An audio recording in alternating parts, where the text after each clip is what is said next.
Hi there, I'm Jen, this is Remembered Reads, and this is going to be a wrap-up of the past week and a holiday/Booktubeathon TBR. So the first thing that I picked up post my last wrap-up was Anthony de Sau's Barnacle Love, which is a series of interconnected short stories about an Azoran Portuguese fisherman who immigrates to Canada. I had loved Anthony de Sau's Kicking the Sky. This I don't love quite as much, but if you enjoy that kind of intergenerational drama and immigrant stories and those interconnected but separate narratives, I think this is a solid example of that style of writing. For me, the first story ended on a note of betrayal, plot-wise, which actually surprised me to such a point that I had to put this book down and I just went back to it yesterday. And it's funny, because this is not the worst thing that happens in this book, never mind in life. It's not actually that horrific, but it horrified me. I'm not sure why I had that reaction to it. If you've read this, I'd love to know if you reacted the same way, or didn't, or if you don't even remember that first story. I don't think I've had that kind of visceral reaction to a plot point like that before, or at least not for a long time, so I was really surprised by that. It was interesting. So in between picking that up and putting that down, I read volumes 2 through 4 of DC Comics' Bombshells, which I think I talked about the first one almost exactly a year ago.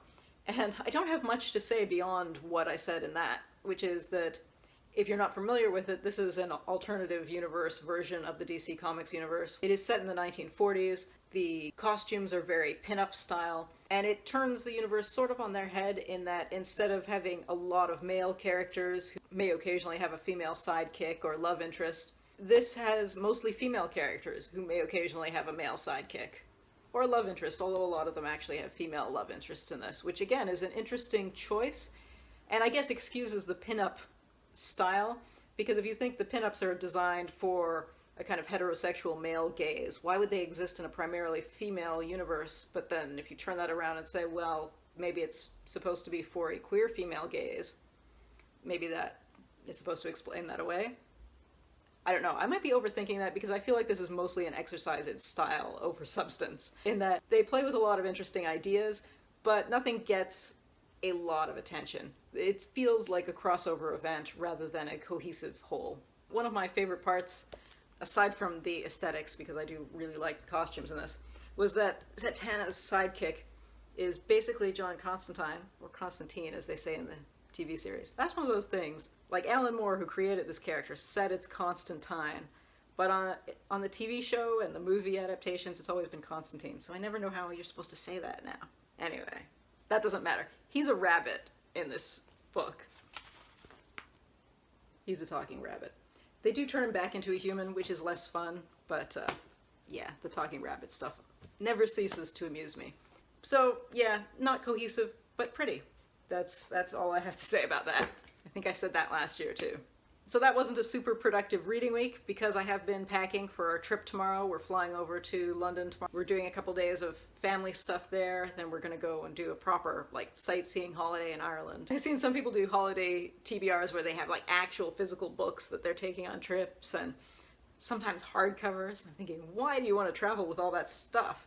I don't believe in traveling with all that stuff. I believe in traveling with an e-reader, or a tablet in this case. So I went on my library's website and I was checking out what I could get in terms of ebooks and audiobooks through Overdrive. So among the ones that I've managed to pick up are Nicole Dennis-Benn's Here Comes the Sun, which I've seen loads of people reading here on Booktube, and it just happened to be on the now available list, so I thought I would pick that up. Another one is Andre Alexis's 15 Dogs, which was on the list for a bunch of the Canadian writing prizes. Last year, year before last, one of those. So I will be curious to look at that. And weirdly, this doesn't have the actual cover, but this is Richard K. Morgan's The Steel Remains, which is an epic fantasy series that I've been hearing quite a lot about.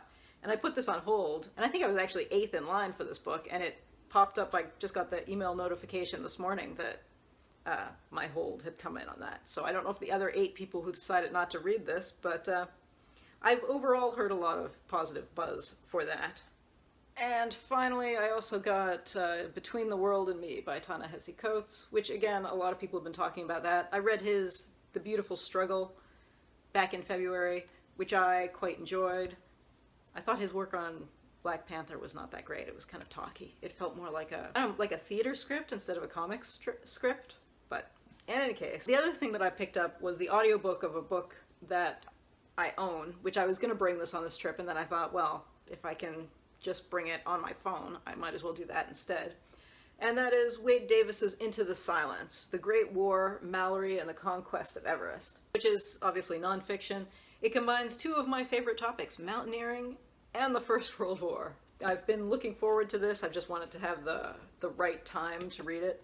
And since they had the audiobook, I thought I would bring that along.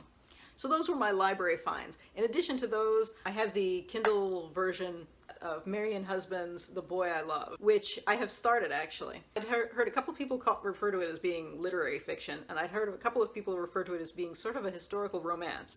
And as far as I can tell, it's really neither of those things. It seems like it's straightforward historical fiction. The main plot is about this man who comes back from the First World War. He's a little shell-shocked. He has lost an eye.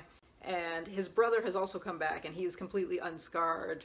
The brother goes to his girlfriend, gets her pregnant, and then gets hit by a car and dies.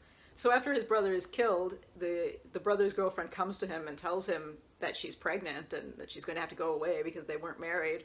And so he offers to marry her because, well, he has a partner, he's gay, and it's 1918. So this is kind of a solution for both of them, and drama ensues.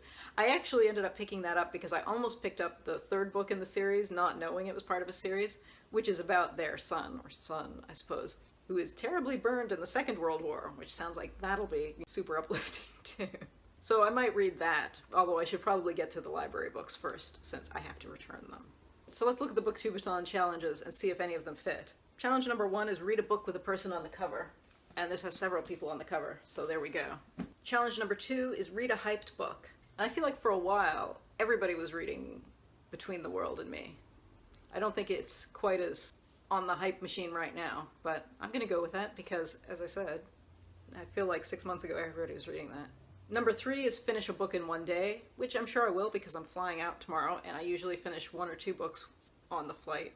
Although technically, since Booktubeathon already started, I actually finished all 3 of these in one day, so I've already checked that box off. Question number 4, or point number 4, is read about a character that is very different from you. And I think basically everything on my list is about characters who are very different from me, in terms of multiple demographic categories in almost every case. Number 5 is finish a book completely outdoors. My first thought of that is, I live in Houston. We had a day last week where with the heat index, the temperature hit 107 Fahrenheit, which is almost 43 degrees Celsius. 43 degrees. 107. Think about that. However, I do listen to audiobooks when I'm walking the dog. And actually, I have been listening to, I recently downloaded a new recording of Im Westen Nichts Neues, or All Quiet on the Western Front.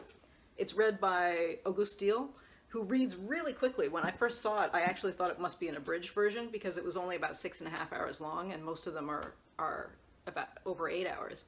But I listened to a clip, and he just reads really quickly, which is an interesting choice because it doesn't feel rushed. What it does is it lends a sense of urgency to it, and so then when he slows down, it's that much more dramatic. It probably helps that it's a book that I've read about 50 times, so I'm not worried about getting lost when he's reading so quickly. But yeah, so I have been listening to that, and I imagine over the next couple of days before I fly out tomorrow evening, I may finish that, so I will have finished that outside, actually. Question number 6, or challenge number 6, is read a book that you bought because of the cover. And if I finish The Boy I Loved, I think that will fit into that, because I didn't buy it because of its cover, I bought it because of the cover of the third one, which made me look at it, realize it was the third one, and go back and buy the first one. And challenge number 7 is read 7 books. And yeah, that shouldn't be a problem, because I've had 4 this week, and there should be 5, and then as I said, I'm sure I'll finish at least 2 more on the plane. So yeah, that should happen. Alright, I think this can work. We will see. I probably won't be able to do a wrap-up until 2 weeks later. I always think I'm going to vlog when I go on holiday, but I have never done it before, so I don't think I should count on doing something now, but we'll see. I hope you have a good weekend. That's it for now. Ciao.